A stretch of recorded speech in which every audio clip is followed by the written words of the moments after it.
So many of y'all probably already know my guest. I sent her a message asking her how she wanted me to introduce her, so you're just going to have to deal with it as I go through the whole thing. This is Dawn Ardelt, and she is the Executive Director of the Lawrence County Safe Home Network. Good afternoon. Thank you so much for having me. As he said, I'm Dawn Marie Ardelt. I'm the Executive Director of the Lawrence County Safe Home, and we're the domestic violence program that serves Lawrence County. I'd like to share with you a little bit about our organization and to give you an idea of what we do. As many of you know, we operate a shelter, and that shelter is for those that are homeless due to domestic violence or in imminent danger of harm. You see, domestic violence affects all aspects of our clients' lives. When I speak about victims, I will be using the pronoun she because 86% of those who report are female. It is not to say that females cannot be abusive. I will tell you normally females are more stalkerish than actually physically abusive. I'm also going to break down some other myths. Domestic violence is not caused by alcohol or drug use. It is when people's inhibitions come down, you will see that behavior more times. And I'm also going to tell you domestic violence isn't about violence. You see, it's about control. It's the want of one person to control the other in the relationship. So, you see, when a person decides to leave that abusive relationship, it is actually the most dangerous time. That's when over 70% of the murders happen. South Carolina is ranked number 6 in the nation for women killed by men due to domestic violence.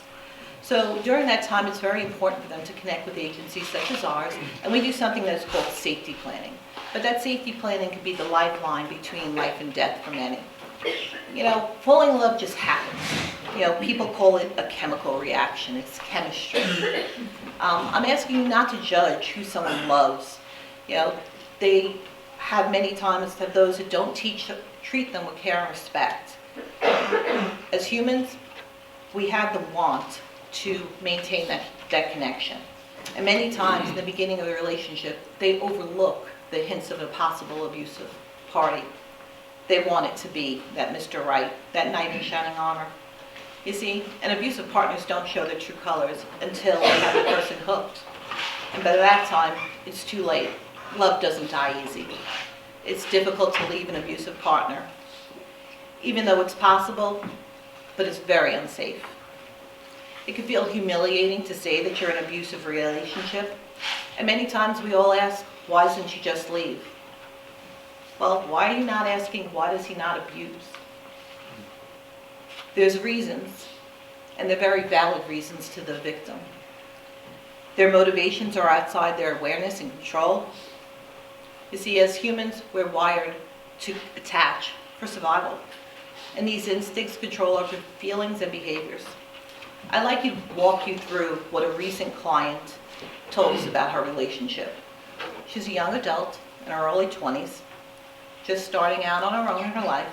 She graduated, got a job as an LPN, and on a Friday night she went out with some friends, and she met a mutual friend. We're going to call him Mike. Her and Mike both graduated from a local high school. They hit it off, and as time went on, they began seeing each other exclusively. Things went kind of fast. Within a few weeks, in a whirlwind romance, they were living together. At first, everything was fine. They were going along, they were happy, but they were just spending a lot of time together. You know, the beginning of a relationship, when you're really getting to know someone. And that's exactly what they were doing, raised no red flags to the clients, and we're going to call her Mindy. So Mindy and Mike are going along, they're splitting the bills, but soon after the pandemic hits, Mike loses his job. But due to the pandemic, Mindy, being in healthcare, is working a lot of hours. John begins to feel jealous of how much Mindy has gone. He begins to feel that she's putting him in danger. I called him John. We're going to call him John. That guy. Okay. He feels that she's putting him in danger because she's working with COVID patients. But that's her livelihood. That's what she loves. That's what she wants to do. But plain and simple, he starts tracking her. He starts calling her incessantly. And if she doesn't respond quick enough, he's calling the office phone, he's calling her cell phone. He wants to know why she's gone for so many hours. He begins to accuse her of having affairs with other coworkers. He just can't understand why she's gone so much. When she does get to take a break and she listens to a voicemail, there are rants of him threatening her, rants of him calling her names, and the verbal abuse starts. It's all her fault. She's choosing them over him, and how could she do such a thing? He begins to take control of the money, takes her debit card without her permission. She goes in her purse when she's at work. She has no debit card, no access to money. He needs it. He's home. He's the one out taking care of the house.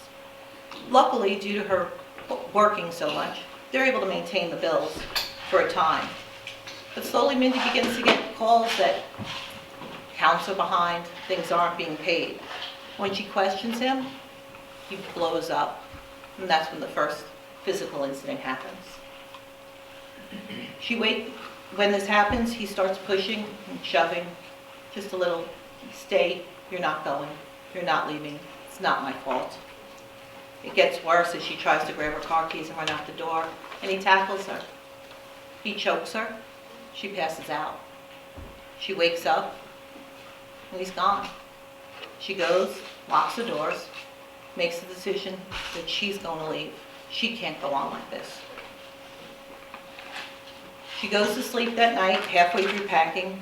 When she wakes up, there he is at the front door banging to come in.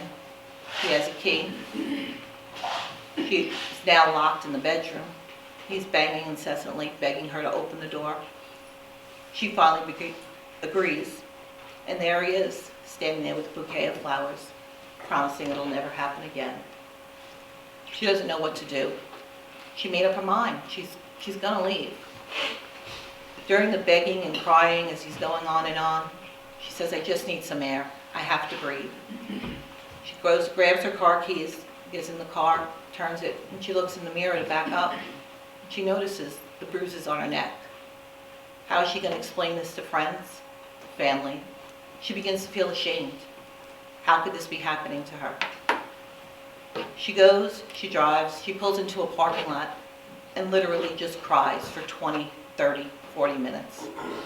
Finally pulling herself together, she goes back. She's going to give it another try. She loves him. She can't face her family and let them know what's going on. Things go a little better. He does go to work. They're getting back to the way things were. The calls subside a bit. She makes an effort to check in his words. But about after 8 weeks, it starts going downhill again. You see, now he's going out with friends. He's going out all night, coming back drunk. And when he comes back drunk, he starts taking out all his frustrations on her. The name calling goes even worse. Things begin to be thrown, and fights become more volatile.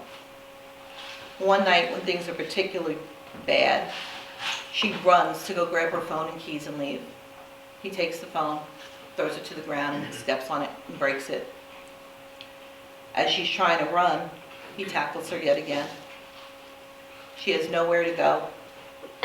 She's on top of him, and she runs as hard as she can, locked herself in the bedroom. Within a few minutes, law enforcement show up on the scene, not because she called, but because one of the neighbors heard the noise. They come in, and they assess the situation, listen to both sides of the story, and he's arrested.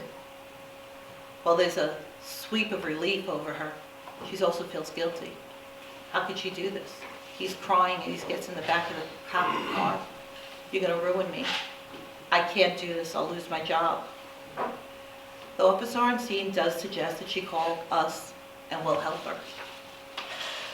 She calls us. We begin working with her. We accompany her to the bond hearing. We explain what her rights are, what her options are. Mindy decided to do what we call an order of protection. It's a legal document that prohibits him from being around. We set her up, we help her fill up all the paperwork. But you see, in order to do an order of protection, he has to be served. By this point in time, Mindy receives a call that John's bailing out. So she calls us and she comes into shelter. But now that he's out, we can't find him to serve him. This goes on for weeks.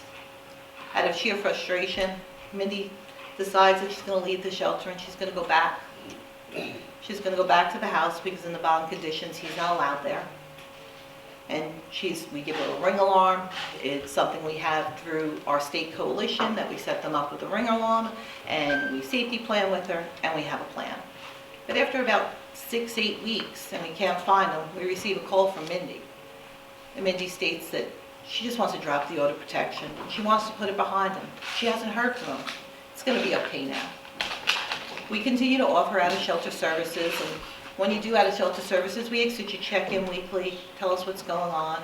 We offer case management, gifts in kind program, out-of-shelter counseling. But those calls start fading off.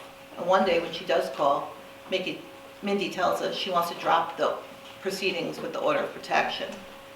We explain to her how to do it, but she has to do it. We're not allowed to go down there. You see, unfortunately, what Mindy's going through is too common. Honestly, I've looked at a lot of very important information.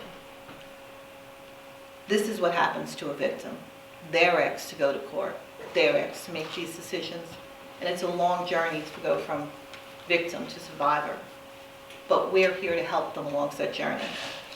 And you see all these services that I spoke of come at a financial cost. Well, there's no dollar amount that ever should be put on a person's life. I want you to think about their personal safety. I think it's important for the community to understand what we do and how we help. Honestly, we would love to be able to do more, but we have our financial restraints.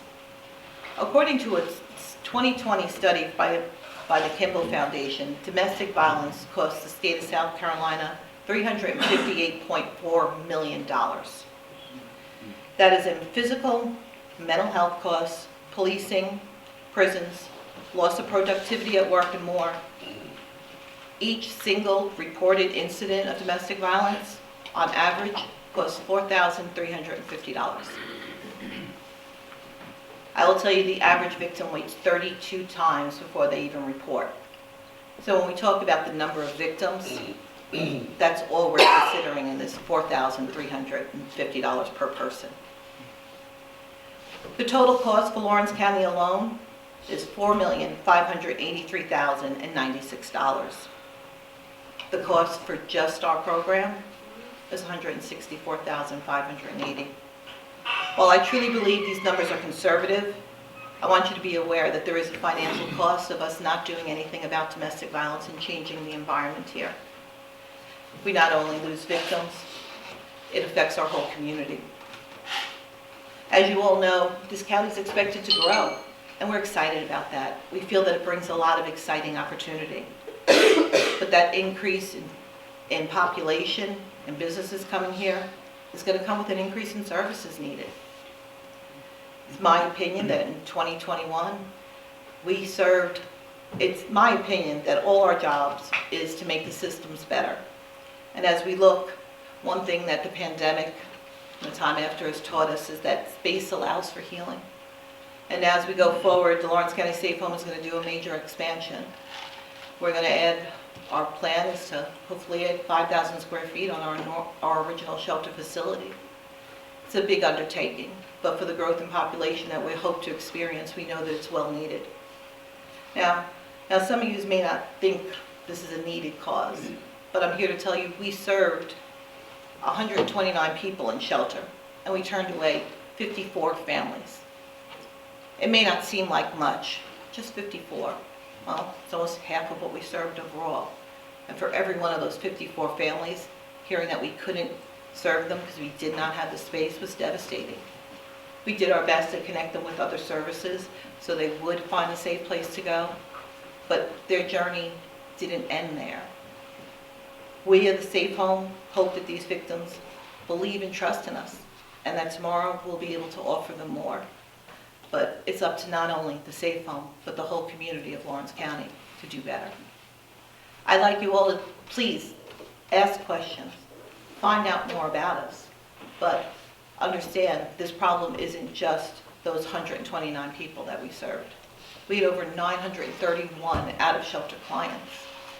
And especially with the pandemic, many found that it was safer for them to stay with family and friends, that they didn't want to do community living. That wasn't right for them. And we respect that choice. But this is going to continue to go on. And we're going to find a way to not only serve more, but to have more services for them. Does anyone have any questions about what we do? Yes, ma'am. How many children are involved that actually come to the shelter with their parents? The average family size is 3, okay? So I'm going to tell you 2 for each one. Out of that 129, that's 129 adults, okay? We do not count the children when we're talking families. That's 129 families, okay? That number far exceeds that, but I'll tell you the average family size is 3, okay? So a mother and 2 children. Okay.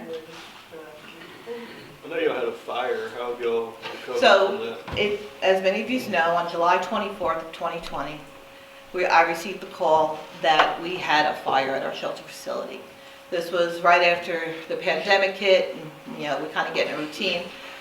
That was devastating, but luckily within 30 days of the fire, I rented a new facility. The facility that we're currently renting is over 5,000 square feet, and that has kind of given us the model of what we want to do to our original shelter facility. Thanks to the generosity of Lawrence County, our insurance didn't cover all the expenses to rebuild.